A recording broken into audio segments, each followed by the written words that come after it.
नमस्कार. येत्या दसऱ्याच्या सगळ्या सबस्क्रायबर आणि व्ह्यूअर्सला मनापासून खूप खूप खूप शुभेच्छा. तर आज आपण दसरा विशेष अगदी साध्या सोप्या पद्धतीत, म्हणजे तुम्ही बॅचलर जरी असाल किंवा पहिल्यांदा जरी स्वयंपाकघरात जाऊन स्वयंपाक करायला घेत असाल तर अगदी 1 तासाच्या आत किंवा भरपूर टिप्ससह तुम्हाला थाळी कशी बनवायची आहे, एक 5-6 जणांचा अंदाज घेऊन तुम्हाला हे जेवण कसं करायचं आहे, जेवण बनवताना कोणत्या टिप्स वापरायचं आहे, भरपूर टिप्ससह रेसिपी मी तुमच्यासोबत शेअर केलेली आहे. म्हणून ती अगदी शेवटपर्यंत नक्की पहा. सगळ्यांना एक निवेदन आहे, तुम्हाला जर माझ्या रेसिपीज बघायला आवडत असतील तर कुकिंग तिकीट मराठी चॅनेलला सबस्क्राईब करा आणि बाजूची बेल घंटा नक्की क्लिक करा. माझ्याप्रमाणे सेम थाळी तुम्ही जर बनवत असाल आणि तुम्हाला वाटत असेल त्याचा फोटो जर तुम्हाला माझ्यापर्यंत पोहोचवायचा असेल तर डिस्क्रिप्शन बॉक्समध्ये माझा व्हॉट्सअप नंबर दिलेला आहे. त्या व्हॉट्सअप नंबरवर तुम्ही तुमचा फोटो माझ्यापर्यंत निश्चितच पोहोचवू शकता. रेसिपी भरपूर टिप्ससह तुमच्यासोबत मी शेअर केलेली आहे, म्हणून ती अगदी शेवटपर्यंत नक्की पहा. चला तर मग वेळ न घालवता रेसिपीला सुरुवात करूया. तर आजच्या या परिपूर्ण दसरा थाळीमध्ये आज आपण काजू मसाला किंवा आपल्या सगळ्यांनाच आवडणारी काजूची भाजी कशी बनवायची आणि अगदी साध्या सोप्या पद्धतीत ते बघणार आहोत. सगळ्यात पहिल्यांदा गॅसवर एक कढई गरम करत ठेवलेली आहे. 2 पळ्या त्यामध्ये तेल घेतलेलं आहे. तेल हलकं फुलकं गरम झालं की यामध्ये एक 15 ते 20 आपण इथे काजू घेतलेले आहेत. काजू आपल्याला अगदी मंद आचेवर आणि हलक्याशा बदामी रंगावर थोडंसं परतून घ्यायचं आहे. फार जास्त याला तळत बसायचं नाही, नाहीतर याचा रंग खूप जास्त गडद होतो आणि काजू करपण्याची शक्यता असते. तर हलकासा रंग बदललेला आहे, तर काही सेकंदच आपण या काजूला थोडंसं परतून किंवा तळून घेतलेलं आहे. एका वेगळ्या ताटामध्ये आपण हे काढून घेतलेलं आहे. काजू पंख्याखाली थोडेसे आपण थंड करण्यासाठी सोडून देणार आहोत. सारख्याच तेलामध्ये इथे आपण एक मध्यम आकाराचा कांदा चौकोनीस पण थोड्याशा मोठ्या किंवा रफली आपण इथे चिरून घेतलेला आहे. कांदा फार जास्त न परतता हलक्याशा गुलाबी रंगावर 1 मिनिटभर मोठ्या आचेवर आपण तळून घेतलेला आहे. कारण बाकीची ही जिन्नस तळणार आहोत, नाहीतर कांदा तो जास्त रंग त्याचा गडद होईल. इथे आपण एक हिरवी मिरची मधून चिरून घातलेली आहे. सोबतच काही इथे आपण खडा मसाला घेतलेला आहे. 1 चमचा धने, अर्धा चमचा जिरं, अर्ध चक्रफूल घेतलंय, 1 हिरवी वेलची, अर्धा इंच दालचिनीचा घेतलेला आहे, 5 लवंग, 5 काळी मिरी घेतलेली आहे आणि सेम आपण कांद्यावरच हा खडा मसाला छान परतून घेणार आहोत. तुमच्याकडे खडा मसाला नसेल आणि गरम मसाला पावडर जर असेल तर कधी वापरायची ते सुद्धा पुढे व्हिडिओमध्ये मी तुम्हाला सांगितलेलं आहे. खडा मसाला सुद्धा मिनिटभर हलक्याशा बदामी रंगावर मस्त आपण परतून घेतलेला आहे. आता यावरच आपण इथे एक मोठा चमचा आलं लसूण पेस्ट घेतलेली आहे. लसूण आल्याची पेस्ट जर तुमच्याकडे नसेल तर 10 लसणाच्या पाकळ्या आणि 1 इंच आल्याचा तुकडा तुम्हाला यामध्ये परतून घ्यायचा आहे. जे घरामध्ये उपलब्ध आहेत त्या साहित्यातच तुम्हाला हे तयार करायचं आहे. तर इथे आपण थोडीशी पेस्ट सुद्धा छान परतून घेतल्यानंतर 2 मोठ्या आकाराचे टोमॅटो घेतलेले आहेत आणि ते रफली चिरून घेतलेत.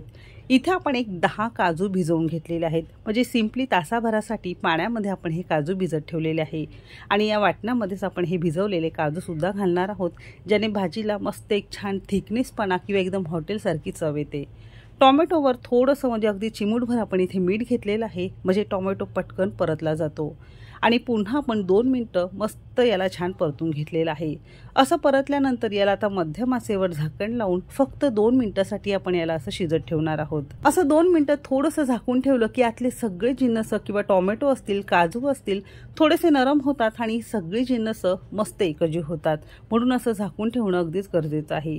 थोडंसं वर खाली करून घेतले. देठांसहित थोडीशी आपण इथे कोथिंबीर घेतलेली आहे. तुमच्याकडे नसेल तर तुम्ही स्किप सुद्धा करू शकता, कारण कोथिंबीरीपेक्षा त्याच्या देठांमध्ये स्वाद खूप असतो. असं थोडंसं परतून घेतल्यानंतर गॅस बंद केलेला आहे. मसाला संपूर्ण थंड झाल्यानंतर मिक्सरच्या भांड्यामध्ये काढून घेणार आहोत. जर गरजच वाटली तर थोडंसं पाणी घालायचंय आणि जमेल तितकी बारीक पेस्ट आपल्याला याची करून घ्यायची आहे. थोडंसं पाणी घालून असं हे बारीक वाटण करून घेतले, म्हणजे सगळ्या जिन्नसांचा फ्लेवर भाजीमध्ये येतो आणि भाजी अगदी अप्रतिम अशी तयार होते. सेम कढई गरम करून घेतलेली आहे, म्हणजे वेगळी भांडी तुम्हाला खराब करावी लागत नाही. एकाच कढईमध्ये तुम्हाला संपूर्ण भाजी तयार करता येते. कढईमध्ये 2 पळ्या तेल चांगलं गरम करून घेतलेलं आहे. हलकंसं तेल गरम झाल्यानंतर इथे आपण 1 चमचाभर तिखट घेतलेलं आहे. साठवणीचं जेही तिखट खात असाल तुम्ही तुमच्या आवडीनुसार कमी अधिक करू शकता. पाव चमचा हळद घेतलेली आहे आणि चिमूटभर आपण इथे हिंग घेतलेला आहे. सुरुवातीच्या हलक्याशा गरम तेलावर हा तिखट मसाला थोडासा परतून घेतला की भाजीला रंग अगदी छान येतो. आता यावरच 1 चमचाभर कसुरी मेथी हाताने चोळून घालणार आहोत आणि थोडीशी परतून घेणार आहोत, म्हणजे यातला स्वाद सगळा रिलीज होतो. थोडंसं परतून घेतल्यानंतर तयार वाटण घालणार आहोत आणि वाटण घालताना गॅस अगदी मंद करायचा आहे। तेलाचा ताव किंवा गॅस मोठा केला की वाटण असं तेलामध्ये घालताना ते आपल्या तोंडावर उडू शकतं, म्हणून अगदी मंद आचेवर आपल्याला हे वाटण असं यामध्ये घालायचं आहे आणि मध्यम आचेवर साधारणतः एक 5-6 मिनिटं मसाल्यामधून मस्त तेल सुटेपर्यंत, म्हणजे असं सगळे हे मसाले मस्त खुसखुशीत खमंग परतेपर्यंत आपण एकसारखं याला छान परतून असं छान हे करून घेतलेलं आहे। अशा या वाटणामध्ये तुम्हाला जी हवी असेल ती भाजी तुम्ही ॲड करू शकता। म्हणजे हॉटेलसारख्या जर तुम्हाला भाज्या करायच्या असतील तर हे वाटण अगदी परफेक्ट आहे। यामध्ये तुम्ही मशरूम करू शकता, मटार पनीर करू शकता किंवा फ्लावर मटाराची भाजी करू शकता। तुम्हाला जी भाजी हवी असेल ती भाजी तुम्ही यामध्ये ॲड केली की तुमची भाजी तयार होईल। इथे आपण काजू मसाला करतो आहोत, त्यासाठी काजू जो सुरुवातीला तळलेला होता अर्धा घातलेला आहे, अर्धा वरून सजवण्यासाठी ठेवलेला आहे आणि थोडंसं आपण याला परतून घेतलेलं आहे। तर साधारणतः 5 ते 6 जणांसाठी काजूची भाजी करण्यासाठी संपूर्ण 100 ग्राम काजू आपण या भाजीला वापरलेला आहे। तुम्ही तुमच्या आवडीनुसार थोडासा जास्त किंवा कमी करू शकता। चवीपुरतं मीठ घातलेलं आहे आणि गरजेपुरतं पाणी घातलेलं आहे। ज्या मिक्सरच्या भांड्यामध्ये वाटण केलेलं होतं त्यामध्ये 2 ग्लास आपण इथे साधं पाणी घातलेलं आहे। मोठ्या आचेवर भाजीला मस्त खदखदून अशी मस्त उकळी आणलेली आहे। अशी छान भाजीला उकळी आल्यानंतर याला झाकण लावायचं आहे आणि मध्यम आचेवर साधारणतः आपल्याला 5-6 मिनिटं हे शिजत ठेवायचं आहे। तर भाजी शिजून साधारणतः 5-6 मिनिटं झालेली आहेत। बाजूने मस्त याला तेल सुटलेलं आहे। असं केलं की काय होतं, काजू थोडासा नरम होतो आणि खायला सुद्धा अगदी मस्त, जशी आपण कच्च्या काजूची भाजी तयार करतो अगदी ओल्या काजूची तशीच भाजी आपली तयार होते। जी तुमच्याकडे जर ओले काजू नसतील तशी ही भाजी तुम्ही एकदा नक्की करून पहा। भाजी संपूर्ण तयार झाल्यानंतर हॉटेलसारखी चव येण्यासाठी इथे आपण अर्धा चमचा किचन किंग मसाला घातलेला आहे। भाजी संपूर्ण तयार झाल्यानंतर हा मसाला आपल्याला इथे वापरायचा आहे आणि मगाशी सांगितल्याप्रमाणे खडा गरम मसाला जर नसेल तर या स्टेजला किचन किंग मसाला सोबत अर्धा पाऊण चमचा तुम्हाला इथे गरम मसाला पावडर वापरायची आहे। मोठ्या आचेवर मिनिटभर परतून घेतलं की काजू मसाल्याची भाजी तयार झालेली आहे। दुसरीकडे फोडणीचं वरण बनवण्यासाठी एका कुकरमध्ये अर्धा कप तुरीची डाळ स्वच्छ धुवून घेतलेली आहे। एक टोमॅटो आणि 2 हिरव्या मिरच्या आपण चिरून घातलेल्या आहेत। अर्धा कप तुरीच्या डाळीसाठी साधारणतः 1.5 कप साधं पाणी घातलेलं आहे। तुम्ही तुमच्या आवश्यकतेनुसार कमी अधिक पाणी करू शकता। कुकरचं झाकण लावलेलं आहे आणि कुकरला आपण याच्या 3 ते 4 शिट्ट्या काढून घेतलेल्या आहे। 3 शिट्ट्यांमध्ये डाळ मस्त मऊसूत अशी मस्त शिजून तयार होते। थोडीशी पळीने किंवा रवीने आपल्याला ही मस्त एकसारखी अशी फेटून घ्यायची आहे किंवा अशी ही मस्त एकजीव करून घ्यायचं आहे। आता या डाळीला मस्त आपण फोडणीचं वरण करणार आहोत। त्यासाठी एक भांडं घेतलेलं आहे, गरम करून घेतलेलं आहे। एक पळीभर यामध्ये तेल चांगलं कडकडीत गरम करून घेतलेलं आहे।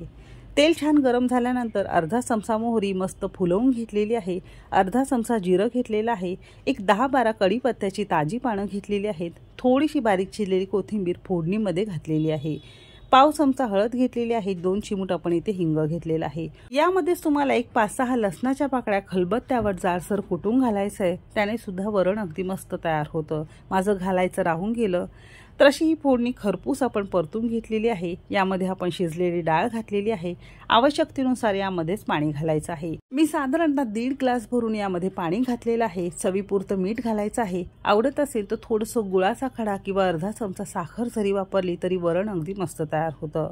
साधारणतः 5-6 मिनिटं मोठ्या आचेवर डाळीला आपण चांगलं शिजवून घेणार आहोत। डाळ जितकी तुम्ही जास्त शिजवाल तितकी तुमच्या वरणाला चव अगदी छान येते।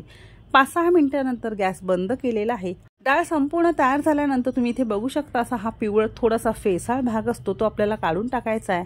हे खाल्ल्यामुळे ॲसिडिटी किंवा आपल्याला अपचनाचे त्रास चालू होतात, म्हणून हे शक्यतो आपल्याला डाळ संपूर्ण शिजल्यानंतर काढून टाकायचं आहे। असं हे तुमचं साधं सोपं फोडणीचं वरण तयार झालेलं आहे। आता भात बनवण्यासाठी कुकरला 1 कप भर तांदूळ 2 पाण्याने स्वच्छ धुवून घेतलेला आहे। चवीपुरतं मीठ घालायचं आहे। 1 कप तांदळासाठी 2 कप साधं पाणी घातलेलं आहे। इथे आपण जुना तांदूळ घेतलेला आहे, तुमच्याकडे नवीन असेल तर 1 कपाला 1.5 कप पाण्याचं प्रमाण अगदी परफेक्ट आहे। कुकरचं झाकण लावून 2 शिट्यांमध्ये असा हा तुमचा मस्त प्लेन भात तयार झालेला आहे। इथे आपण मस्त झटपट शेवयांची खीर ती सुद्धा न फाटता तयार करणार आहोत। त्यासाठी छोटीशी ट्रिक वापरलेली आहे, म्हणून खिरीची रेसिपी संपूर्ण पहा। टोप गरम करून घेतलेला आहे। 2 चमचे आपण यामध्ये साजूक तूप घेतलेला आहे। एक 50 ग्राम किंवा 2 ते 3 चमचे आपण इथे भाजक्या शेवया घेतलेल्या आहेत। ऑलरेडी भाजूनच आहेत म्हणून याला फार जास्त परतत बसायचं नाही। कच्चे जर शेवया तुम्ही घेत असाल तर साधारणतः 5-6 मिनिटं मध्यम आचेवर तुम्हाला छान परतून घ्यायचं आहे। इथे आपण 2-3 मिनिटं चांगलं मध्यम आचेवर परतून घेतल्यानंतर काजू, बदाम, पिस्ता, मनुका आवडीनुसार इथे आपण सुका मेवा घेतलेला आहे। तुम्ही नुसताच मनुका जरी वापरला तरीही चालू शकेल। आता यावर साधारणतः 1-2 मिनिटं हलक्याशा बदामी रंगावर सुका मेवा सुद्धा छान परतून घेतलेला आहे। बऱ्याचदा काय होतं, शेवया आणि दुधाची खीर फाटण्याची शक्यता असते, त्यासाठी इथे आपण संपूर्ण भाजून घेतल्यानंतर 5-6 चमचे पाणी घातलेलं आहे आणि 3 ते 4 चमचे किंवा आवडीप्रमाणे साखर घालायची आहे आणि मोठ्या आचेवर साखर संपूर्ण विरघळेपर्यंत किंवा शेवया अर्ध्या आपण इथे शिजवून घेतलेल्या आहे। असं केलं की अजिबात तुमची खीर फुटणार नाही। म्हणजे पाण्यामध्ये संपूर्ण साखर विरघळून घेतलेली आहे, शेवया अर्धवट आपण इथे शिजवून घेतलेला आहे। तुमची खीर जर फुटत असेल तर या स्टेजला गॅस बंद करायचा आहे आणि 1 मिनिटानंतर अर्धा लिटर गरम करून अगदीच कोमट केलेलं आपण इथे दूध घेतलेलं आहे। अगदी पाव चमचा वेलची पूड घेतलेली आहे। तुम्हाला जर नसेल घालायची तर तुम्ही टाळू सुद्धा शकता। असं छान एकजीव करून घ्यायचंय आणि या स्टेजला तुम्हाला गॅस ऑन करायचा आहे। असं केलं की अजिबात किंवा 100% तुमची खीर फुटणार नाही। तुमची जर फुटत असेल तर या पद्धतीने तुम्ही खीर एकदा नक्कीच करून पहा। आता आपण गॅस ऑन केलेला आहे आणि मोठ्या आचेवरच अगदी पळीने तळापासून ढवळत मस्त आपण ही खीर छान शिजून घेणार आहोत। म्हणजे अगदी शेवया मऊसूत होईपर्यंत आपल्याला ही छान शिजून घ्यायची आहे। अगदी कितीही तुम्ही याला खदखदून उकळी आणा पण तुमची खीर अजिबात फुटणार नाही, तुम्हाला मी गॅरंटीने सांगते। तुम्ही इथे बघू शकता अशी ही मस्त वरपर्यंत याला छान उकळी आणलेली आहे। साधारणतः 5-6 मिनिटं आपण छान शिजून घेतलेलं आहे। तर अशी ही तुमची न फुटता शेवयांची खीर खाण्यासाठी अगदीच तयार झालेली आहे आणि अगदी दाटसर सुद्धा झालेली दिसत असेल। तर या थाळीबरोबर तुम्ही मस्त फुलके देऊ शकता, रुमाली रोटी देऊ शकता किंवा साधी सोपी अशी ही घडीची पोळी सुद्धा दिली तरीही चालू शकेल। आता ही घडीची पोळी कशी तयार करायची त्याचा स्वतंत्र व्हिडिओ मी तुमच्यासोबत शेअर केलेला आहे, त्याची लिंक खाली डिस्क्रिप्शनमध्ये दिलेली आहे। तर अशी ही आपली घडीची पोळी सुद्धा तयार झालेली आहे। आता फायनली आपण आता ताट मांडायला घेणार आहोत। सुरुवातीला काजू मसाल्याची भाजी तुम्हाला जास्त पातळ दिसत होती पण हलकीशी कोमट झाली की अशी ही मस्त दाटसर होते, कारण यामध्ये आपण काजू वापरलेले आहेत। तर अगदी साध्या सोप्या पद्धतीत आणि मस्त अशी चमचमीत काजू मसाल्याची भाजी तयार झालेली आहे। गरमागरम भाताबरोबर खाण्यासाठी इथे आपलं तुरीच्या डाळीचं फोडणीचं वरण सुद्धा तयार झालेलं आहे। रंग सुद्धा अगदी मस्त आलेला आहे आणि खीर सुद्धा आपली न फाटता आपण तयार केलेली आहे। रंग छान आलेला आहे, छान दाटसरपण आलेला आहे आणि अजिबात तुम्हाला इथे खीर कुठे फुटलेली दिसत नसेल। तर इथे कुकरला अगदी मस्त वाफाळता मोकळा मोकळा सुटसुटीत भात सुद्धा आपला तयार झालेला आहे। थोडासा कोमट झाल्यानंतर आणखीन हा मस्त मोकळा मोकळा होतो। तुम्हाला जर अगदी मऊसूत भात आवडत असेल तर सांगितल्याप्रमाणे भात नक्की करून पहा। तर अगदी 5-6 जणांना इतकं जेवण पोटभर पुरेल। दसरा विशेष किंवा दसरा स्पेशल अगदी साध्या सोप्या पद्धतीत ही दसऱ्याची थाळी तुम्ही सुद्धा तुमच्या किचनमध्ये नक्कीच करून पहा। ताटामध्ये इथे आपण कांदा लिंबू वाढलेला आहे, लोणचं आहे, लसणाची चटणी घेतलेली आहे आणि खूप साध्या सोप्या पद्धतीत झटपट होणारे आपले सगळे पदार्थ असे ताटावर आपण मांडून घेतलेले आहे। तुम्हाला जर अशी ही शेवयांची खीर बनवायची नसेल तर काही दिवसांपूर्वी तुमच्यासोबत मस्त रसरशीत गुलाबजाम कसे बनवायचे ते सुद्धा शेअर केलेले आहे आणि त्याच्या रेसिपीची लिंक खाली डिस्क्रिप्शनमध्ये दिलेली आहे। म्हणजे ताटामध्ये गोडाचं वाढण्यासाठी तुम्हाला मस्त गुलाबजाम सुद्धा अगदी घरच्या घरी तयार करता येतील। तर आजची ही साधी सोपी दसऱ्याची थाळी तुम्हाला कशी वाटली मला कमेंट करायला विसरू नका आणि रेसिपी कशी वाटली ते सुद्धा नक्की सांगा। रेसिपी कोणत्या शहरातून बघताय कमेंट करायला विसरू नका। चला तर मग भेटू एक मस्त आणि जबरदस्त रेसिपी सोबत। तोपर्यंत मस्त खा आणि स्वस्त रहा।